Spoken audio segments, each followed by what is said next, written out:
Les socialistes ont notamment été accusés par certains cadres de la France insoumise d'avoir bloqué la candidature du Guetebello pour devenir Premier ministre du nouveau Front populaire.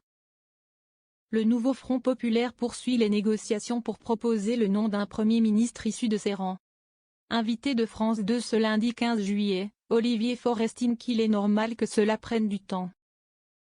Ça fait juste une semaine, explique-t-il, citant l'exemple d'autres pays où les négociations pour former un gouvernement prennent parfois plusieurs mois. Et quand on cherche le consensus, ça prend encore plus de temps, se justifie-t-il. Il y a eu des candidatures qui ont été examinées, aucune jusqu'ici n'a fait consensus et si est-il normal, si est-il la règle du jeu, affirme le patron des socialistes. Rien n'a été bloqué.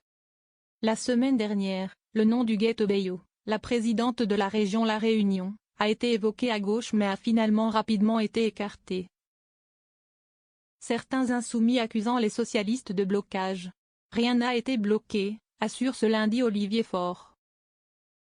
Il y a simplement eu une discussion, elle est normale. Il y a eu d'autres candidatures qui ont été l'objet d'un refus des insoumis. Ce n'est pas illogique qu'on ait à chaque fois chacun son mot à dire, détaille le socialiste, qui promet que la gauche chemine dans un esprit constructif. Il assure que la candidature du Guetebello lui parle. Il y a beaucoup de choses qui plaidaient pour elle et d'autres éléments qui plaidaient moins pour elle. Dit-il, estimant qu'il faut élargir pour trouver la bonne personnalité, peut-être issue de la société civile. Chercher les meilleures réponses possibles. Olivier Faure croit que dans les prochains jours, nous aurons la capacité à trouver quelqu'un qui permette de mettre tout le monde d'accord et d'engager le changement. La question qui nous est posée est est-ce que nous allons réaliser ou pas ce programme extrêmement ambitieux, ajoute-t-il. Selon lui, il ne s'agit pas uniquement de faire un casting mais de trouver une équipe qui a envie de travailler ensemble et qui permette les grands changements auxquels les Français aspirent.